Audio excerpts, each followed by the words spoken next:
chapitre 21, l'Évangile selon Saint Jean. Nous allons lire le chapitre 21, l'Évangile selon Saint Jean, chapitre 21. Après cela, Jésus se montra encore aux disciples sur les bords de la mer de Tibériade. Et voici de quelle manière il se montra.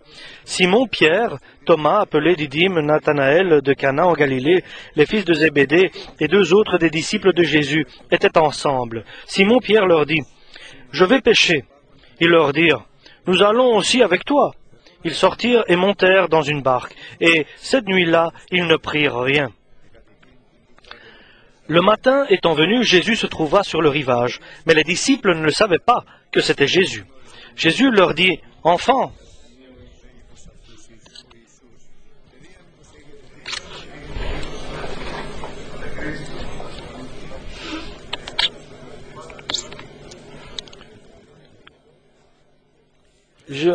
n'avez-vous rien à manger ?» Ils leur répondirent, « Non. » Il leur dit, « Jetez le filet du côté droit de la barque, et vous trouverez. » Ils le jetèrent donc, et ils ne pouvaient plus le retirer, à cause de la grande quantité de poissons. Alors le disciple que Jésus aimait dit à Pierre, « C'est le Seigneur !» Et Simon-Pierre, dès qu'il eut entendu que c'était le Seigneur, mit son vêtement et sa ceinture, car il était nu, et se jeta dans la mer. Les autres disciples vinrent avec la barque, tirant le filet plein de poissons, car ils n'étaient éloignés de terre que d'environ 200 coudées. Lorsqu'ils furent descendus à terre, ils virent là des charbons allumés, du poisson dessus et du pain. Jésus leur dit, « Apportez des poissons que vous venez de prendre. » Simon-Pierre monta dans la barque et tira à terre le filet plein de 153 grands poissons. Et quoiqu'il en eût tant, le filet ne se rompit pas. Jésus leur dit, « Venez, mangez. » Et aucun des disciples n'osait lui demander, « Qui es-tu » sachant que c'était le Seigneur Jésus. Jésus donc s'approcha, prit le pain et leur en donna. Il fit de même du poisson. C'était déjà la 3e fois que Jésus se montrait à ses disciples depuis qu'il était ressuscité des morts. Après qu'ils eurent mangé, Jésus dit à Simon-Pierre, « Simon, fils de Jonas, m'aimes-tu plus que n'aiment ceux-ci » Ils lui répondirent, « Oui, Seigneur, tu sais que je t'aime. » Jésus lui dit, « Paie mes agneaux. » Il lui dit une seconde fois, « Simon, fils de Jonas, m'aimes-tu » Pierre lui répondit, « Oui, Seigneur, tu sais que je t'aime. » Jésus lui dit, « Paie mes brebis. » Il lui dit pour la 3e fois, « Simon, fils de Jonas, m'aimes-tu » Pierre fut attristé de ce qu'il lui avait dit pour la 3e fois, « M'aimes-tu » Et il lui répondit, « Seigneur, tu sais toutes choses, tu sais que je t'aime. » Jésus lui dit, « Paie mes brebis. » En vérité, je te le dis, quand tu étais plus jeune, tu te saignais toi-même et tu allais où tu voulais. Mais quand tu seras vieux, tu étendras tes mains et un autre viendra te ceindre ta ceinture et te mènera où tu ne voudras pas. Il dit cela pour indiquer par quelle mort Pierre glorifierait Dieu. Et ayant ainsi parlé, il lui dit, « Suis-moi. » Pierre, s'étant retourné, vit venir après eux le disciple que Jésus aimait, celui qui, pendant le souper, s'était penché sur la poitrine de Jésus et avait dit, « Seigneur, qui est celui qui va te livrer ?» En le voyant, Pierre dit à Jésus, « Et celui-ci, Seigneur, que lui arrivera-t-il » Jésus lui dit, « Si je veux qu'il demeure jusqu'à ce que je vienne, que t'importe, toi? Suis-moi. » Là-dessus, le bruit courut parmi les frères que le disciple ne mourra pas.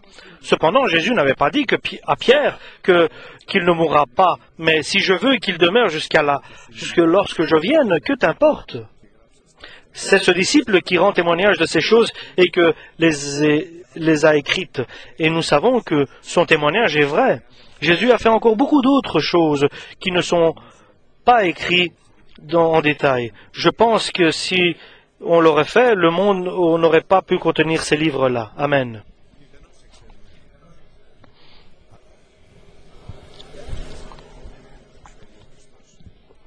Ils ont cru, mais ils ne sont pas arrivés là où le Seigneur le désirait. Leur cœur, aux disciples, leurs cœurs sont prêts encore à changer de chemin. Et encore, le pire de tout, c'est Pierre là-dedans. Pendant 3 ans et demi, avant 3 ans et demi, il a tout abandonné et il a suivi le Seigneur. Je parle aussi des autres disciples. Et ils n'ont pas été à la pêche, mais ils suivaient le Seigneur et l'accompagnaient où il allait. À la fin, il a montré son caractère lorsqu'il a dit, « Là où je vais, vous ne pourrez pas venir avec moi. » Pierre a dit, « Non, comment? Moi, je vais aller où tu iras.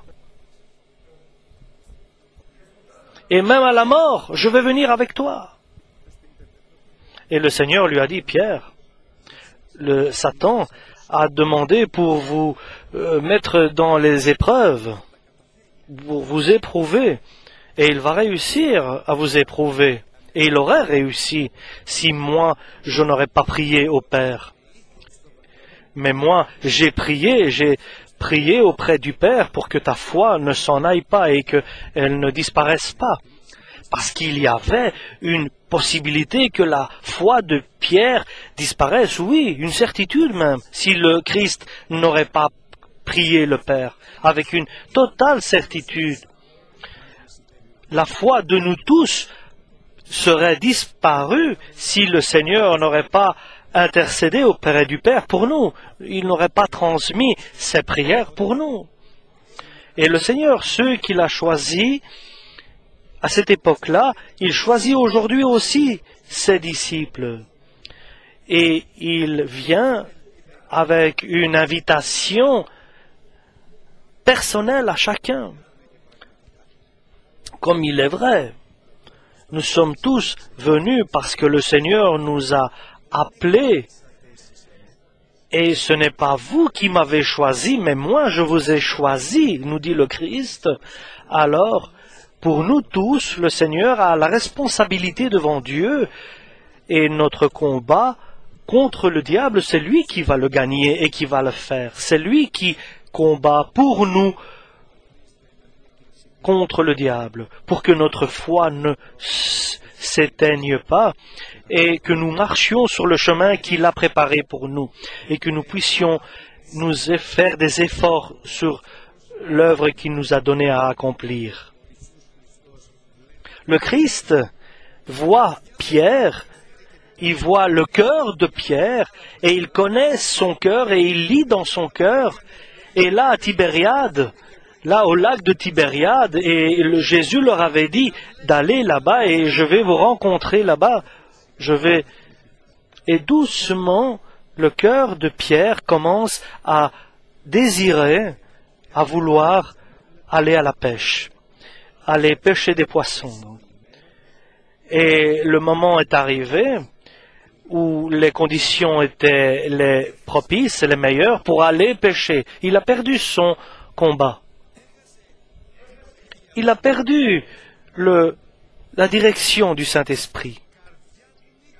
Son cœur a gagné, a vaincu ses volontés, et il va maintenant avancer selon ses convoitises de son cœur. Et il aime tellement la pêche. Et c'est un grand piège, les souvenirs de l'homme. C'est un grand piège d'avoir des souvenirs. Et nous savons que les souvenirs, il oublie les mauvais moments et il se souvient des moments qu'il a bien passés. Et ça, c'est le caractère de l'homme, c'est un cœur qui nous égare en tout point. Et le diable vient et lui révèle une Babylone brillante.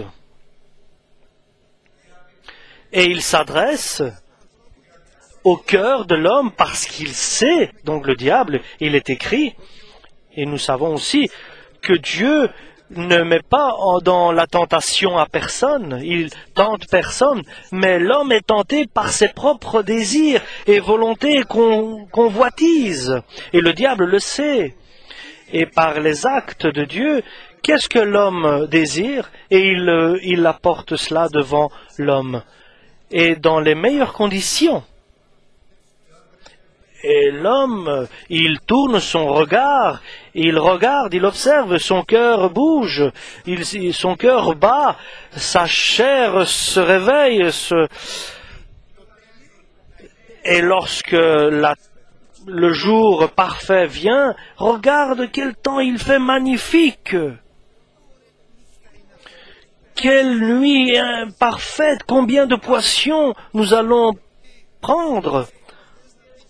Et ces pensées-là, peut-être, ils gardent pour la pêche et pour que nous puissions aussi manger du bon poisson et que nous puissions avoir aussi de là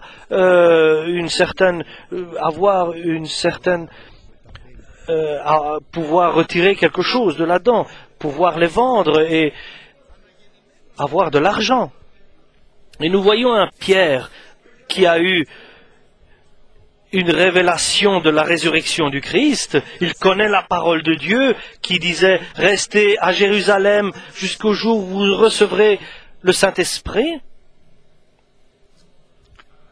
Et là, nous voyons un Pierre qui change. Maintenant, je vais à la pêche. Et non seulement lui, mais le cœur des autres, ce sont aussi des cœurs qui nous égarent, qui sont influencés par la proposition de Pierre. Et parmi eux, il y a Thomas aussi, parmi ce groupe de disciples.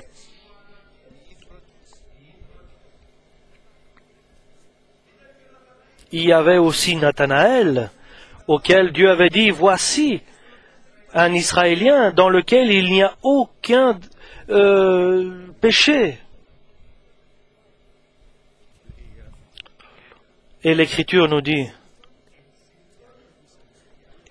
et ils sont montés sur la barque directement, tous ensemble, aucune hésitation. Il n'y avait pas de problème, mais leur cœur était il les avait totalement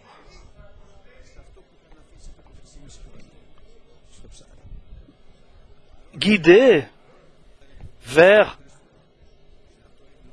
les barques. Leur cœur leur avait corrompu et leur avait guidés vers la barque pour aller à la pêche.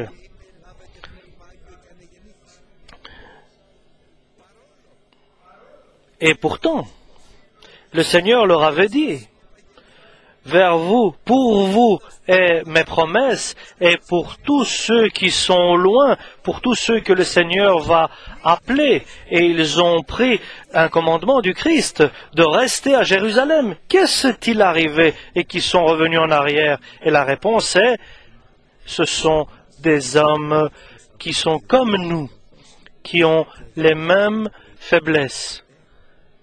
Et le Christ n'est jamais désespéré, désemparés par leurs réflexions ou par leurs pensées.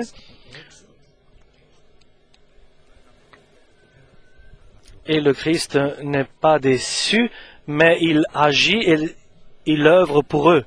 Et parce qu'il les aime et il connaît leur futur, il sait que ce sont des personnes élues et qu'ils recevront la force du Saint-Esprit et qu'ils vont travailler dans l'œuvre du Christ.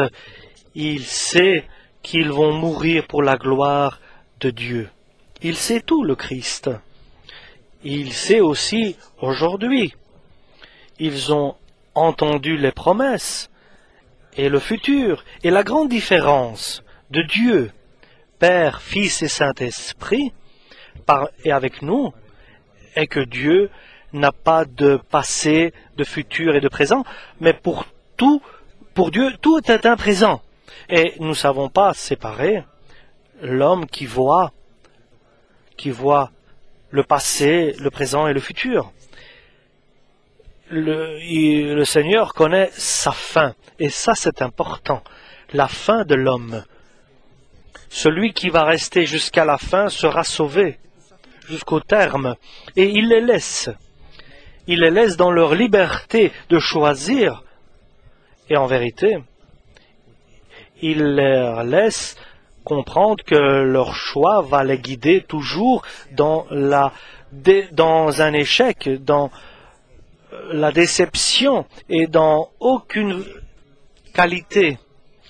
Le choix de l'homme, quoi qu'il soit, il va te guider toujours dans un échec, dans le désespoir et dans la faiblesse, dans une plus grande faiblesse et dans la perdition. Tu perdras tout si tu continues à marcher selon la convoitise de ton cœur. Dans la totale déception et tu seras dans une voie sans issue. Dans un mur, tu vas arriver. Là va te guider ton choix et ta décision. Et nous remercions le Seigneur parce que le Seigneur le sait. Le Seigneur nous le révèle et il sait nos faiblesses, il connaît nos faiblesses, il connaît tout et il vient nous aider. Aujourd'hui donc, nous avons pris une décision. Si nous avons pris une décision, nous devons tout changer. Nous devons prendre de nouvelles décisions. Pensons et réfléchissons, surtout le soir, lorsque nous sommes tout seuls dans notre chambre, et nous sommes dans notre chambre tout seuls pour prier, prier à Dieu. Qu'est-ce que je dois faire aujourd'hui, par exemple, et de mettre une croix. Je barre ce que j'avais pensé, j'avais préparé. Viens Seigneur, montre-nous, montre-moi, quelles sont les décisions que je dois prendre les bonnes. Et soudainement, il rentre dans la barque, et la nuit était parfaite pour la pêche, mais la réussite n'est pas de la décision personnelle que nous prenons, mais la réussite est une question de décision divine. C'est que le Seigneur soit avec toi, alors tu auras la réussite. Là, ils sont allés à la mer, le Christ était sur le rivage. Et une fois, ils étaient sur la mer avec le Christ. Maintenant, ils sont allés seuls sur la mer. Où vas-tu seul? Mais nous sommes 7 au total, je ne suis pas seul. Mais où allez-vous seul sans le Christ? Quelle décision avez-vous prise? Où allez-vous? Mais vous ne voyez pas autour de vous. Ah, mais le temps est beau, il n'y a pas de nuages, nous voyons les étoiles du ciel.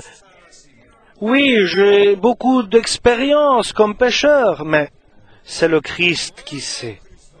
Seulement le Christ connaît. Seulement le Christ connaît tout. Alléluia. Amen. Seulement le Christ sait tout. Et le matin, donc, il n'avait rien attrapé, ni un poisson. Et alors là, nous remercions le Seigneur parce que le Seigneur les aime. Alors qu'est-ce qui s'est passé? Moi, je vous attends au rivage. Et là, le Seigneur était seul. Et parce qu'ils sont en dehors de la direction du Saint-Esprit, ils n'ont pas de vision. Ils sont en dehors de la direction du Saint-Esprit. Ils n'ont pas non plus de vision de voir plus loin.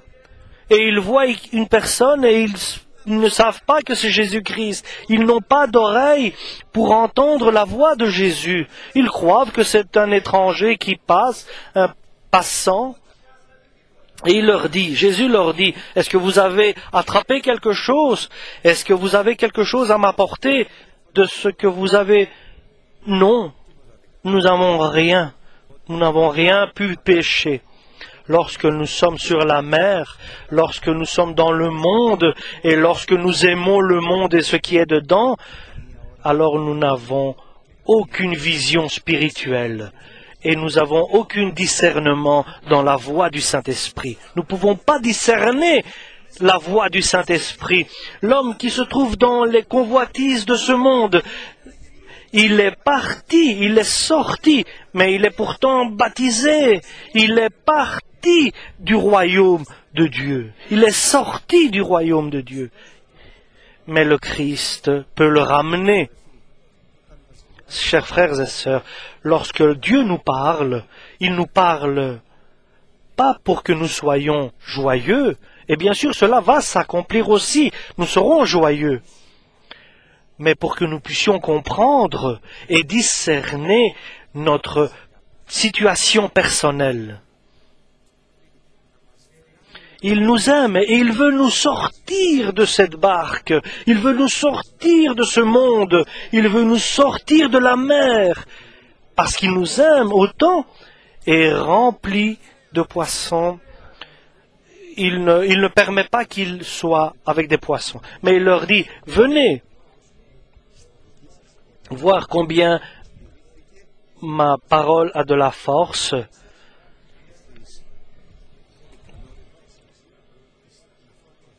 Et regardez vos incapacités que vous avez faites en pensant que vous êtes capable de réussir sans moi. Alors il leur dit, jetez maintenant le filet du côté droit. Pourquoi dit-il du côté droit?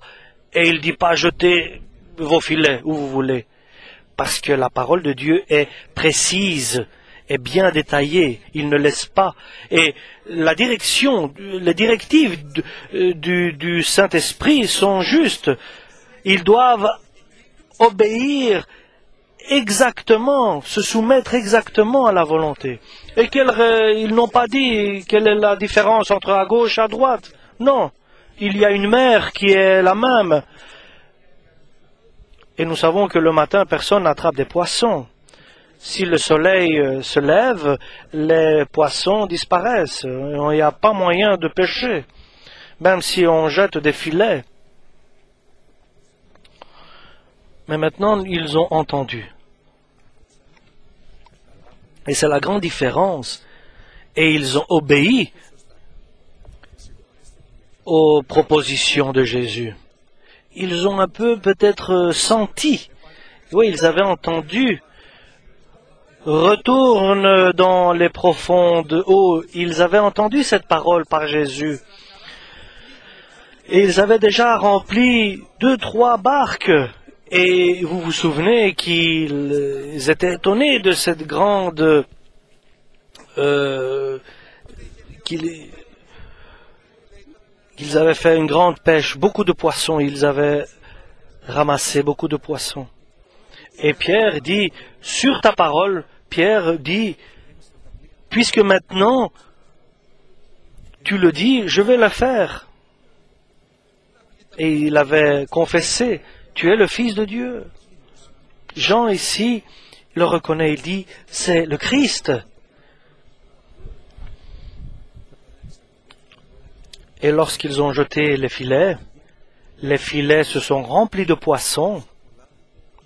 Autant, il y avait autant qu'ils n'arrivaient pas à lever le filet pour le mettre dans la barque. Et vous savez, chers frères et sœurs, ils n'ont pas rempli leur bateau de poissons, d'argent, pardon. Ils n'ont pas rempli leur barque de choses d'autres, mais de poissons, ils ont rempli leur barque. Est-ce que toi, tu as déjà pêché un poisson? Et tu sais ce que ça veut dire un poisson? C'est le salut de notre âme. Est-ce que tu as aidé le Christ à attraper un poisson? Ou bien tu pêches dans la mer de ce monde actuel et tu ne pêches rien et tu n'attrapes rien? Et le Seigneur lui a dit, moi je vais vous faire des pêcheurs d'hommes pour le salut. Et combien important est que nous soyons des pêcheurs d'hommes pour le salut, pour le paradis. Voulez-vous, nous allons le demander, que le Seigneur nous fasse des pêcheurs d'hommes. Et cela me plaît énormément. Beaucoup je le désire fortement, que nous soyons des pêcheurs d'hommes pour Jésus. Des pêcheurs d'hommes. Et sachez ce que le Seigneur fait dans notre cœur et dans mon cœur à cet instant? Veux-tu, frère, que le Seigneur te fait face à un pêcheur d'hommes et que tu pêches des poissons et que tu sois l'hameçon, le filet par lequel le Christ pêche les poissons? La canne, et le Christ, fasse, Seigneur, que nous soyons des pêcheurs d'hommes. La canne à pêche, fasse que nous soyons le filet pour attraper les personnes, pour les présenter à toi, Dieu. Fasse que nous soyons, dis-le fort en toi, fasse le Seigneur le fasse en toi, avec force, dis-le dans ton cœur, que je sois un pêcheur d'hommes. Et vous savez, il y a des cannes à pêche qui sont très bonnes. Il y a des filets qui sont d'une mauvaise qualité. Il y a des filets qui sont professionnels.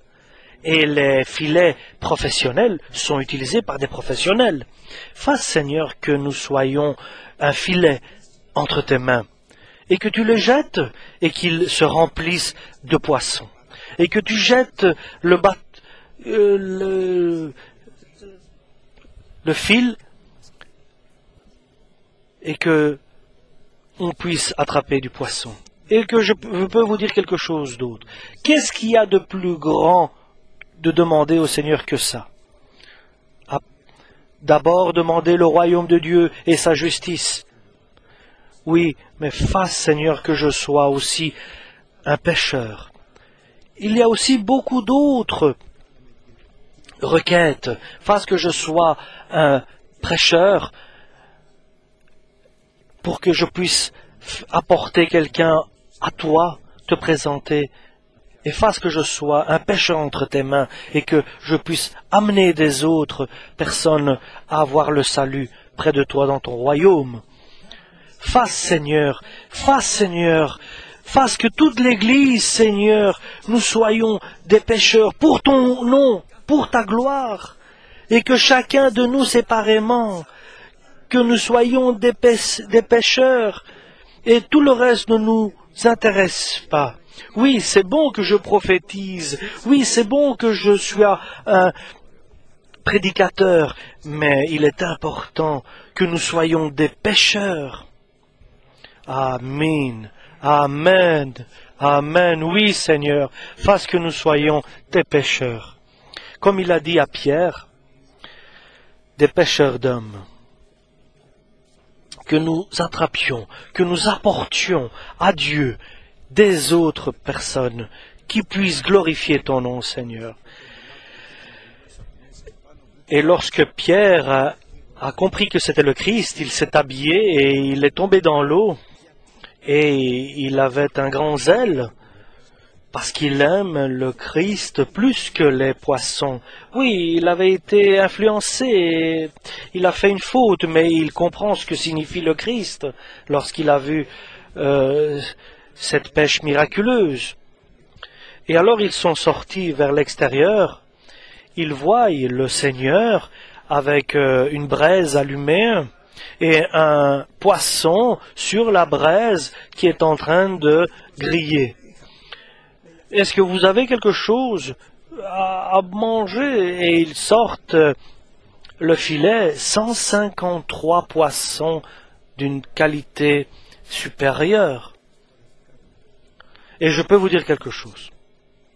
Le Seigneur a dit, priez, alléluia, pour que tu puisses pêcher des poissons de qualité. Des grands poissons, des beaux poissons.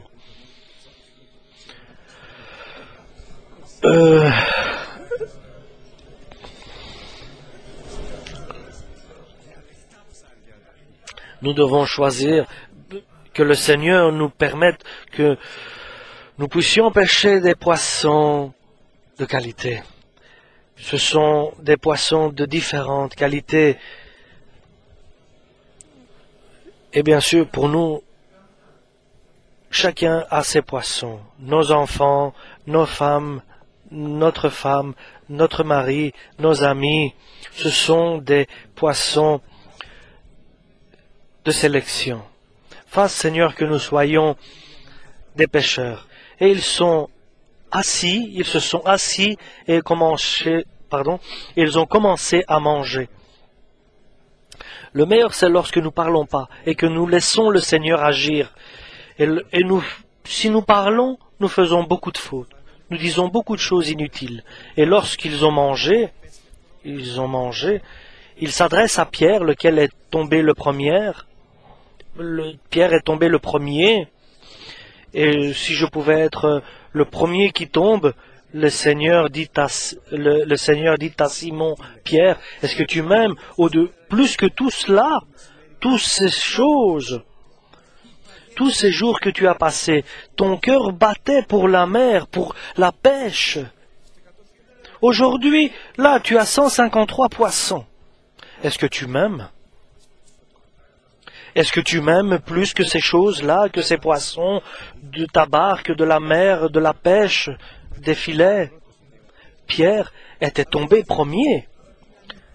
Mais il avait été influencé, son cœur l'a influencé. Il a fait une faute.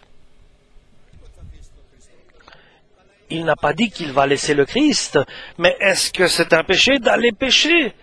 Est-ce que c'est un péché d'aller à la pêche? Mais ton cœur, où est-il? Pierre, est-ce que tu m'aimes plus que ces choses? Et Pierre dit, Seigneur, tu sais que je t'aime. Ah bon? Plus que ces choses? Plus que les poissons? Plus? Alors, tu peux paître mes agneaux, mes moutons. Pourquoi il lui a pas dit cela 2 jours plus tôt lorsqu'il lui avait soufflé à lui le Saint-Esprit? Parce qu'il connaissait son cœur.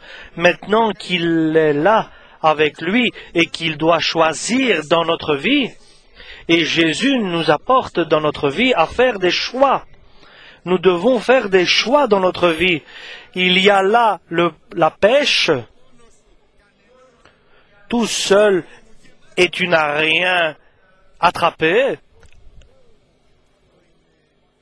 Et là, il y a moi, le Christ, Jésus-Christ. Est-ce que tu m'aimes plus que ta barque qui est remplie de poissons? Oui, le Seigneur, il a répondu, oui, Seigneur, je t'aime plus. Et le Seigneur lui a dit, paie mes moutons. Apporte à paître mes moutons. Et chaque fois une question, est-ce que tu m'aimes? Aujourd'hui, nous avons demandé, moi j'ai demandé, et je pense tout le monde, et je vous le dis aujourd'hui, et le Seigneur le sait aussi, qu'il me fasse un pêcheur d'hommes. Et la réponse de Dieu n'est pas. Et la réponse de Dieu est-ce que tu m'aimes plus que cela? Est-ce que toi, tu peux devenir un pêcheur d'hommes? Si je te dis d'aller là-bas, toi, tu iras vers la mer. Tu iras vers la pêche. Pour que tu sois un pêcheur d'hommes, frère, nous dit le Seigneur,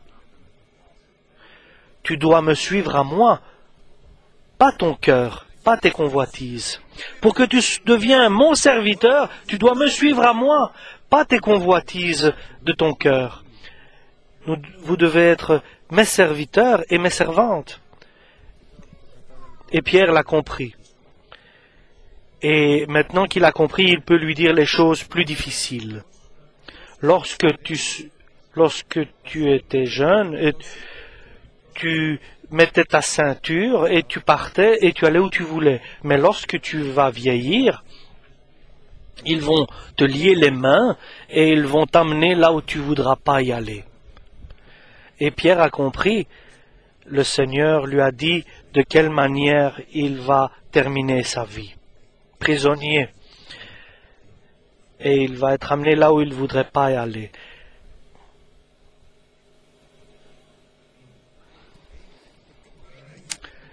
maintenant il peut devenir pêcheur d'hommes. Il a beaucoup de travail à faire encore, mais il peut devenir pêcheur d'hommes. Il peut laisser la pêche, la mer, le bateau pour 10 jours et aller la chambre haute et demander le Saint-Esprit en priant. Et maintenant, il suit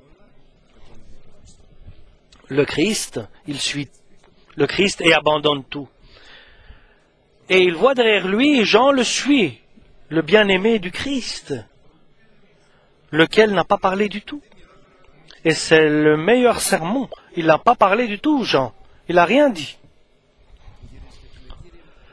Et il se retourne, Pierre se retourne et lui dit, que va-t-il se passer avec lui? Comment va-t-il terminer ses jours? Est-ce qu'il va mourir? Comment?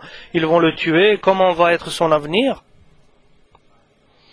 Et bien sûr, c'est une faiblesse humaine de vouloir. Et il a encore besoin de correction. Et le Seigneur lui dit, si moi je décide que lui reste vivant jusqu'au jour où je viens de nouveau sur la terre, de quoi cela t'intéresse? Toi, suis-moi, ne t'occupe pas de ce que je fais pour les autres. Et Pierre a mis sa tête vers le bas et il ne lui a plus posé cette question. Et mettons notre tête vers le bas et dire, Seigneur, je sais que tu nous aimes et nous te suivons. Jusque maintenant, est-ce que nous ne le suivions pas? Oui. Mais là où je serai, là sera aussi mon serviteur.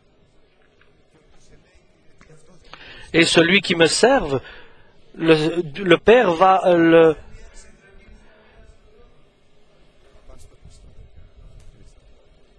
l'aimer. Que le Seigneur nous bénisse. Amen.